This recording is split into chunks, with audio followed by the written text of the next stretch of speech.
ಶ್ರೀ ವೈಕುಂಠ ನಕ್ಷತ್ರಿಯವರ ಪ್ರೇರಣಾದಾಯಕ ಪಯಣವು 1970ರ ದಶಕದಲ್ಲಿ ಅವರ ಕಾಲೇಜು ದಿನಗಳಲ್ಲಿ ಆರಂಭವಾಯಿತು. ಬಿಕಾಂ ಪದವಿಯನ್ನು ಅಭ್ಯಾಸ ಮಾಡುತ್ತಿರುವಾಗ ಅವರು ಬೆಂಗಳೂರು ನಗರದ ಪ್ರಸಿದ್ಧ ರಾಮಕೃಷ್ಣ ಲಂಚ್ ಹೋಮ್ನಲ್ಲಿ ಪಾರ್ಟ್ ಟೈಮ್ ಕೆಲಸಕ್ಕಾಗಿ ಸೇರಿಕೊಂಡರು. ತಮ್ಮ ಶ್ರಮ ಮತ್ತು ನಿಷ್ಠೆಯಿಂದ ಅಲ್ಲಿಯೇ ಮ್ಯಾನೇಜರ್ ಸ್ಥಾನಕ್ಕೆ ಏರಿದರು. ಇದು ಅವರ ಭವಿಷ್ಯದ ಉದ್ಯಮಶೀಲ ಪಯಣಕ್ಕೆ ಆಧಾರಶಿಲೆಯಾಯಿತು. ತಮ್ಮ ಗುರುವಾದ ಶ್ರೀ ಎನ್ ಶ್ರೀನಿವಾಸ್ ಆಲ್ಸೆ ರಾಮಕೃಷ್ಣ ಲಂಚ್ ಹೋಮ್ ಮತ್ತು ಲಾಡ್ಜ್ನ ಮೂಲ ಮಾಲೀಕರಲ್ಲಿ ಒಬ್ಬರು. ಇವರಿಂದ ಪ್ರೇರಣೆ ಪಡೆದು ನಕ್ಷತ್ರಿಯವರು ಸ್ವಂತ ಉದ್ಯಮವನ್ನು ಆರಂಭಿಸಲು ನಿರ್ಧರಿಸಿದರು. ನಕ್ಷತ್ರಿ ಎಂಟರ್ಪ್ರೈಸಸ್ ಎಂಬ ಸಂಸ್ಥೆಯನ್ನು ಪ್ರಾರಂಭಿಸಿದರು. ಬೆಂಗಳೂರಿನಲ್ಲಿ ಮಸಾಲಾ ಪದಾರ್ಥಗಳ ಮಾರಾಟದಲ್ಲಿ ಪರಿಣತಿ ಹೊಂದಿತ್ತು. ಆ ವ್ಯಾಪಾರವನ್ನು ಯಶಸ್ವಿಯಾಗಿ ನಡೆಸಿದ ಬಳಿಕ 1986ರಲ್ಲಿ ರಾಜಾಜಿನಗರದ ಬಳಿ ತಮ್ಮ ಗುರುಗಳಿಗೆ ಗೌರವವಾಗಿ ಹೋಟೆಲ್ ರಾಮಕೃಷ್ಣ ಅನ್ನು ಸ್ಥಾಪಿಸಿದರು. ಇದು ಹಾಗೆ ಬೆಳೆಯುತ್ತಾ 1989ರ ದಶಕದ ಅಂತ್ಯದ ವೇಳೆಗೆ ಹೋಟೆಲ್ ರಾಮಕೃಷ್ಣ ಅಪಾರ ಯಶಸ್ಸನ್ನು ಗಳಿಸಿತು ಮತ್ತು ಆದಾಯದ ಉನ್ನತ ಮಟ್ಟವನ್ನು ತಲುಪಿತು. 1992ರಲ್ಲಿ ಆ ಹೋಟೆಲ್ ಮಾರಾಟ ಮಾಡಿದ ನಂತರ ತಮ್ಮ ಶ್ರೀ ನರಸಿಂಹ ನಕ್ಷತ್ರಿಯವರ ಪ್ರೋತ್ಸಾಹದಿಂದ ಅವರು ಹೊಸ ಅವಕಾಶಗಳನ್ನು ಹುಡುಕಲು ಗುಜರಾತ್ಗೆ ಪ್ರಯಾಣ ಬೆಳೆಸಿದರು. ಕುಟುಂಬ ಸಮೇತರಾಗಿ ಅವರು ಆನಂದ್ ನಗರಕ್ಕೆ ತೆರಳಿ ಅದೇ ವರ್ಷದ ಕೊನೆಯಲ್ಲಿ ದ್ವಾರಕಾ ರೆಸ್ಟೋರೆಂಟ್ ಅನ್ನು ಸ್ಥಾಪಿಸಿದರು.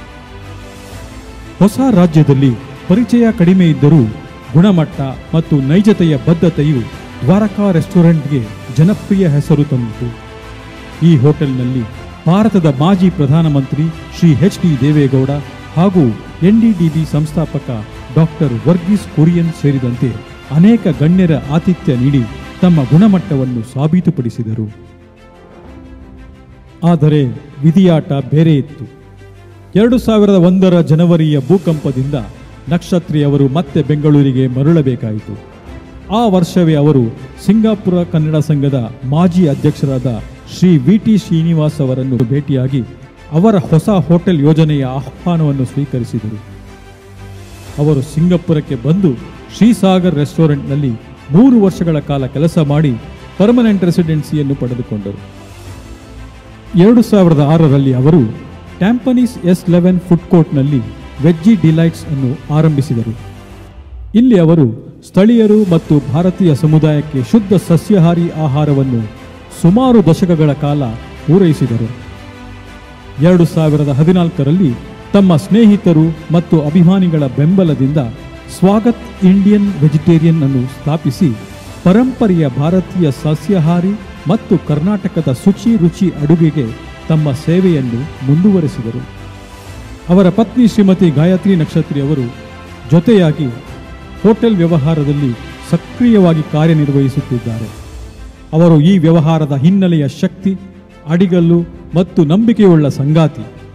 ಪ್ರತಿಯೊಂದು ಹೆಜ್ಜೆಯಲ್ಲೂ ಅವರ ಪ್ರೇರಣೆಯಾಗಿ, ಬೆಂಬಲಗಾರತಿಯಾಗಿ ಹಾಗೂ ಅವರ ಯಶಸ್ಸಿನ ಸ್ತಂಭವಾಗಿ ನಿಂತಿದ್ದಾರೆ.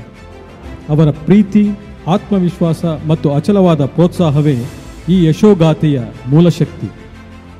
ಇವರಿಗೆ 2 ಪುತ್ರರು. ಶ್ರೀ ಯಶಸ್ KV ನಕ್ಷತ್ರಿ ಪ್ರಸ್ತುತ ನೆದರ್ಲ್ಯಾಂಡ್ನಲ್ಲಿ ಉದ್ಯೋಗದಲ್ಲಿದ್ದು ಪತ್ನಿ ಶ್ರೀಮತಿ ಶ್ರುತಿ ಅವರೊಂದಿಗೆ ವಾಸವಾಗಿದ್ದಾರೆ. ಮತ್ತೊಬ್ಬ ಪುತ್ರರಾದ ಶ್ರೀ ಆಶೀಶ್ KV ನಕ್ಷತ್ರಿ ಅವರು ಕಂಪ್ಯೂಟರ್ ಸೈನ್ಸ್ ಇಂಜಿನಿಯರಿಂಗ್ ಪೂರ್ಣಗೊಳಿಸಿ ಪ್ರಸ್ತುತ ಬೆಂಗಳೂರು PES ವಿಶ್ವವಿದ್ಯಾನಿಲಯದಲ್ಲಿ MBA ಅಭ್ಯಾಸ ಮಾಡುತ್ತಿದ್ದಾರೆ.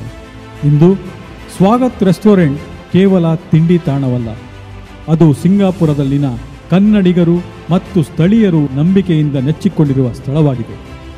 ಶ್ರೀ ವೈಕುಂಠ ನಕ್ಷತ್ರಿ ಅವರು ತಮ್ಮ ಆತ್ಮೀಯತೆ, ವಿನಮ್ರತೆ ಮತ್ತು ನೈಜ ದಕ್ಷಿಣ ಭಾರತೀಯ ಸಸ್ಯಾಹಾರಿ ಅಡುಗೆಗೆ ಹೊಂದಿರುವ ಪ್ರಾಮಾಣಿಕ ಆಸಕ್ತಿಯಿಂದ ಎಲ್ಲರ ಮನಗೆದ್ದಿದ್ದಾರೆ. ಕುಟುಂಬ ಸಮಾರಂಭವಾಗಲಿ, ಧಾರ್ಮಿಕ ಹಬ್ಬವಾಗಲಿ ಅಥವಾ ಸಮುದಾಯದ ಕಾರ್ಯಕ್ರಮವಾಗಲಿ, ಅವರ ಅಡುಗೆ ಕಲೆಯು ಜನರಿಗೆ ಸಂತೋಷ, ಒಗ್ಗಟ್ಟು ಮತ್ತು ಮನೆಯ ರುಚಿಯನ್ನು ನೀಡುತ್ತದೆ. ಇದರ ಜೊತೆಯಾಗಿ ಕಳೆದ 18 ವರ್ಷಗಳಿಂದ ಅವರು ಕನ್ನಡ ಸಂಘ ಸಿಂಗಾಪುರದ ಅವಿಭಾಜ್ಯ ಅಂಗವಾಗಿ ಸಂಘದ ಸಾಂಸ್ಕೃತಿಕ ಮತ್ತು ಸಾಮಾಜಿಕ ಚಟುವಟಿಕೆಗಳಿಗೆ ನೀಡಿರುವ ಅಮೂಲ್ಯ ಬೆಂಬಲ ನಿಜವಾಗಿಯೂ ಶ್ಲಾಘನೀಯವಾಗಿದೆ.